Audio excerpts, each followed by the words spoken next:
Good morning, everybody. Welcome to another episode of the Smashi Business Show. Today is August 27th, 2024. The day is Tuesday. My name is Hind Al-Dah, and I am joined by my co-host, Abdul Majid Awan. How are you feeling today, Abdul Majid? It's a good day. There's a lot of things happening in the business world. Yes, so we won't have a lot of chit-chat today. We'll just get right into our main stories. Telegram says Pavel Durov has nothing to hide. Marlan Space and Loft Orbital invest in UAE space sector, and AstroLabs expands into Saudi Arabia. First story, Pavel Durov. It's a very, very big story happening these past few days. So Pavel Durov is the CEO and founder of Telegram, the popular messaging app, and he was arrested in France at Le Bourget airport near Paris on charges connected to violations of the country and of the app on the platform. And Telegram is actually a Dubai-based company with nearly 1 billion users. So it is a strong competitor of WhatsApp and other popular messaging apps. And it's quite popular among people because of its claims of being having good privacy on the platform. A very strong encrypted. How do you say it? Encrypted network. So yes, basically what happens is no one can see what you're sending and no one can see what the other person is sending to you. Yes. So even Telegram doesn't know what is being transmitted through the app. There's a lot of privacy concerns in the modern world. After the invention of social media, there was a lot of things that were being discussed about privacy. People gave up their personal data like date of birth, their name, a lot of things which are personal to an extent. They gave all of that in return for access to social media, right, and access to internet, to be honest. And all these companies, they use this. Sometimes there are scammers who can use this information, but the big companies like Meta, Google, there's Amazon, so all these places, they've had the liability of thinking of what to do with their data. Do they share it with other third parties? Do they not share it? Do they use it for their own purposes? For maybe they get your email and send you a blast of like 5 emails a day. Oh, buy this, oh, buy that. Now, there could be downsides and upsides to sharing to third parties, mainly if somebody is doing criminal network, working with these platforms. Of course, there is an obligation to these companies to give up certain data for certain users to ensure that these criminals are caught, or also to as a preemptive measure as well to make sure nothing else happens. And so it's a very complicated discussion on free speech, basically. Yes. What is allowed and what is not allowed, and this question has been in human history for centuries. What can you say and what you cannot say? So Elon Musk's reply, he's been very active on this whole as you would expect from Elon Musk. Yeah, because he came on X, he bought X, and he was like, free speech, free speech, free speech. With certain... with certain limitations. So every country has laws for free speech. Yes. Some countries, there is zero free speech allowed. Some countries have some opening for it. So again, free speech is a very complicated topic. So Telegram founder, he was very for free speech. Even one of the events in Dubai, he was talking about his own Telegram app. Recently, in April of 2024, there was an event where he spoke, and the speech was on the lines that I allow everyone to say whatever they want, obviously under limitations. He also joked about crypto scams on Telegram, and he told people that whoever is here has a crypto scam going on Telegram. So he joked about it, but he was very serious that a lot of maybe things are happening on Telegram. Right. And that is what the French prosecutors who arrested him, they have said that the content moderation on Telegram is not good enough, and the app is not sharing data with governments to, again, stop illegal activities, criminal activities, maybe drug trafficking also. So it's, again, it's very in the initial stages. We've seen 12 accusations against him now. The case will go on. He will defend himself. The French prosecutors would try to get him. So all of this, we'll give you all the updates, obviously. But to understand it, you have to read a lot. You have to understand where Telegram comes from. Who is Pavel Durov? Right. His own Russian belongings and openings. Where did he come from? He created VKontakte. Then when he created Telegram, he saw a lot of pressure from the government to share the data, moved away, came to Dubai, got Emirati citizenship, got French citizenship. Also had Saint Kitts and Nevis. Yeah. So he is a very, I would say, bold personality. And he's 39. You were talking about. Yes, doesn't look 39. He's 39 years old. He has a net worth, an estimated net worth of $9.15 billion. And speaking of, him being an Emirati citizen, the UAE did put out a statement, the Ministry of Foreign Affairs, and the statement says, the UAE is closely following the case of its citizen, Pavel Durov, founder of Telegram, who was arrested by the French authorities in Paris Le Bourget airport, emphasizing that the UAE has submitted a request to the government of the French Republic to provide him with all the necessary consular services in an urgent manner. In the statement, they also stressed that prioritizing the welfare of UAE citizens, safeguarding their interests, and providing them with all aspects of support is a key priority for the UAE. Since you've read the UAE Ministry of Foreign Affairs statement, I'd like to read the statement of Emmanuel Macron, French president. He said, I have seen false information regarding France following the arrest of Pavel Durov. Basically, he's talking about a lot of social media uproar which came forward after he was arrested. And a lot of people are saying that he was arrested because of political reasons, other motivations. Right. But then he clarified that France is deeply committed to freedom of expression and communication, to innovation, and to the spirit of entrepreneurship. It will remain so.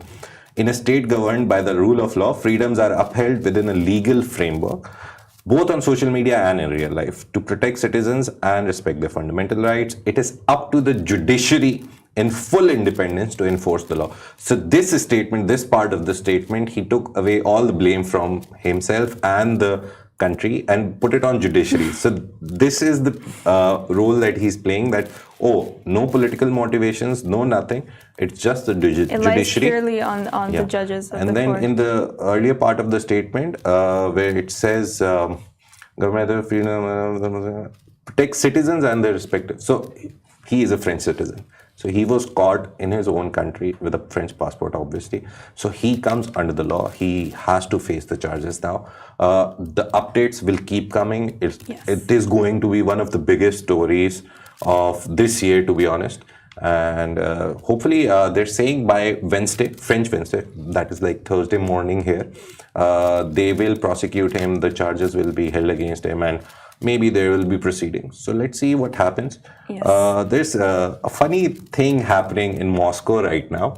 A lot of people who support Pavel Durov, they took out a rally.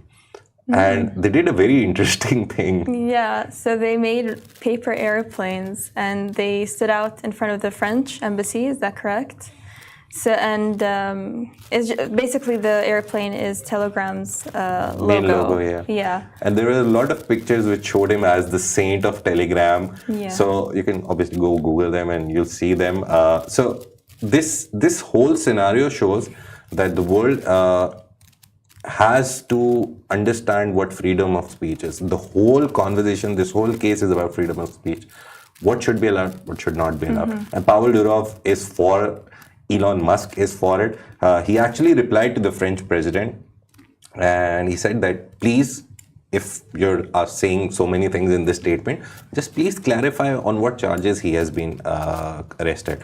So, because currently we're not aware of the exact charges. There's exact charges have not been published by official channels, but a lot of speculations are there, and there's like a leak of the accusations. So there are nearly 12 allegations, and nearly 9 of them are in complicity. So it's like complicity, this, complicity. So very complicated case. Yes. Again, commenting on it is a very difficult task as well. But again, these cases, they set a standard for the world to follow. So he is one of the 1 billion users. It's not a small app. It gave competition to WhatsApp and Facebook when there were privacy issues related to WhatsApp. WhatsApp, whenever you open it, it says end-to-end encrypted messages. No one can read it. But time and again, reports have surfaced that Meta, the owner of Facebook, WhatsApp, they share data with governments to keep the security, for all the reasons they can list down. But they do share data. They have given a backdoor to the government so it can access your data. So around that, he built this app and said, no backdoors, zero backdoors. And I remember in 2020 during the presidential elections when Donald Trump was banned off of Twitter.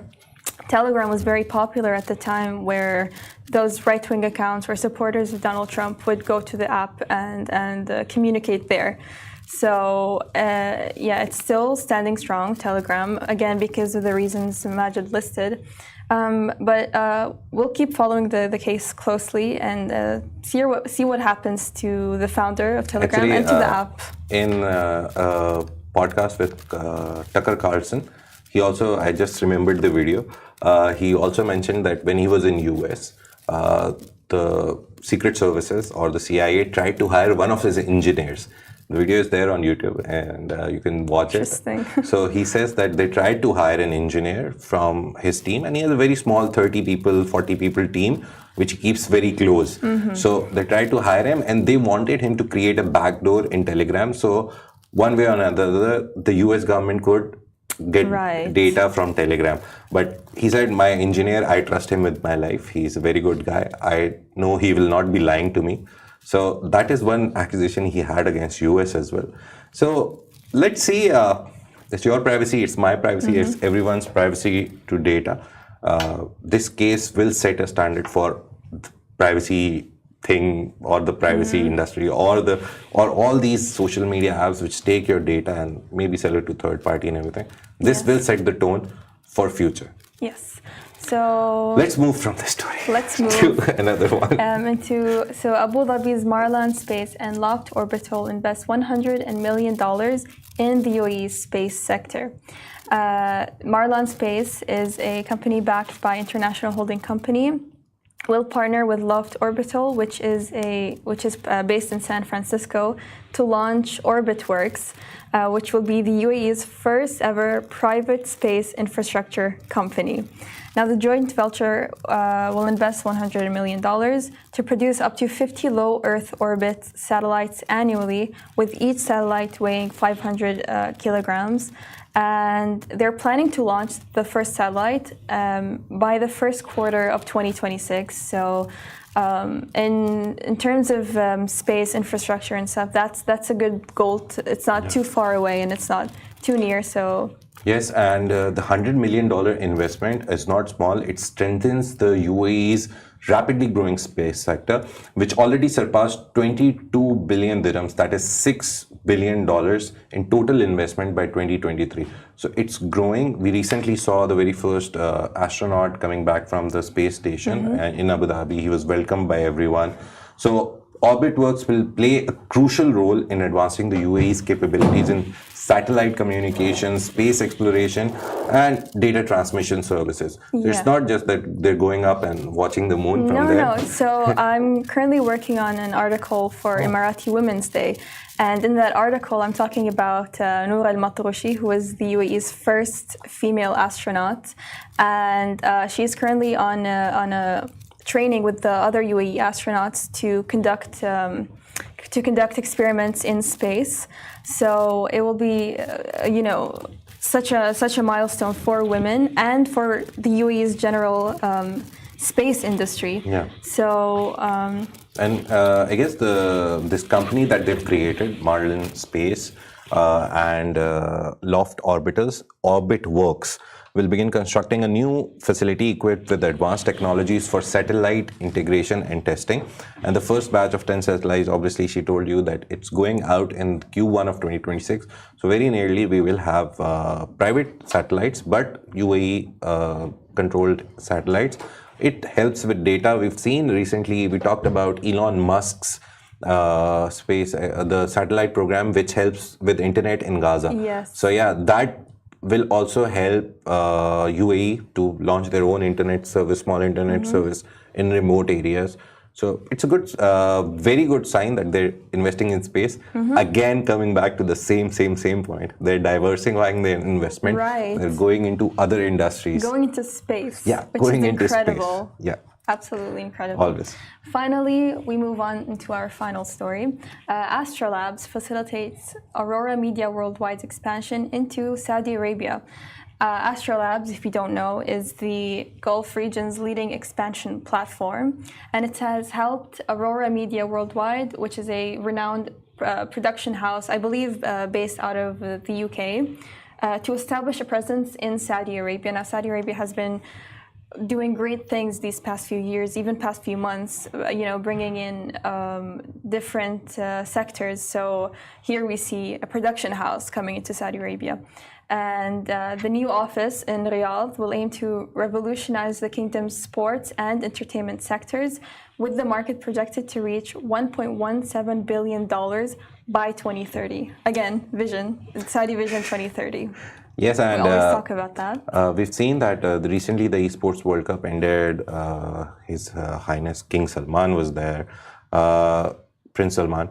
There was Cristiano Ronaldo, the FIFA president, Gianni Infantino was there. So it was a very big ceremony. So that shows they're investing in sports as well. We've seen them opening cinemas, women are driving. So Saudi Arabia is not just moving economically, it's moving culturally as well. Socially as well. Yes. So Aurora, which is famous for doing the Formula E race and also the custodian of the Holy Mosque's Endurance Cup, they will enhance, obviously, Saudi Arabia's media landscape by delivering innovative content in live, original, branded, and digital formats, tapping into the region's rapid growth and digital savvy talent. So this expansion helps Aurora's successful story in the kingdom. I already told about the Formula E project. And this whole thing, apart from the story of AstroLabs and Aurora, this is the story of how Saudi Arabia is not only investing in sports and sustainability and Saudi Vision, it's also investing in entertainment. Yes. Because entertainment is one of the biggest industries. And UAE, we've seen here, the entertainment industry is very big. You have concerts happening, you have eateries, which are like 1 in a million. There's so much happening in the UAE, and Saudi Arabia is taking a leaf out of the book. Yes. And they're building an entertainment industry as well. Yeah, and it's good that it's such a big production company.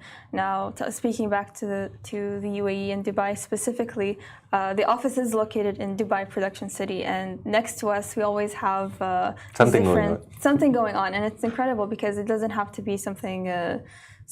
It's based out of, it's locally based, is what I'm saying, and it's good. And I feel like Saudi Arabia will also progress in that sense, making locally made production events and whatnot. We have a whole movie industry, I guess, which happens. But obviously, they'll expand into series. They have series, but they're not like globally famous. They're regionally very famous. So the film industry will also grow. Neom has a whole studio setup. I forgot the name of the whole setup, but it has a filmmaking capability, a whole studio, Hollywood-esque studio.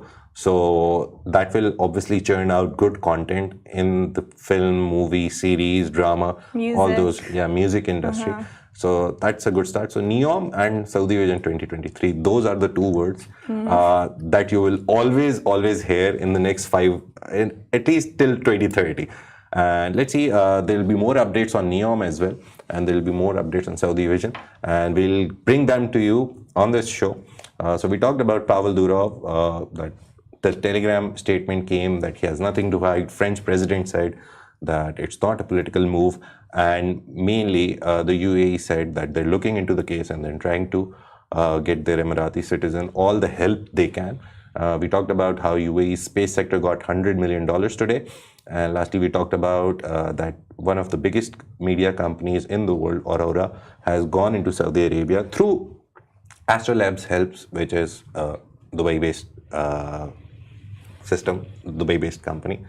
So this is all for today. This is all for today. You can catch us on all the platforms, streaming platforms such as Spotify, Apple Podcasts, and Rami. You can also find us on Instagram, X, Meta, as well as LinkedIn. We have a daily newsletter, so make sure to subscribe to that to get more information on the day's news. Thank you for joining us on the Smashi Business Show, a Smashi Business production part of the Augustus Media Podcast Network. We'll see you.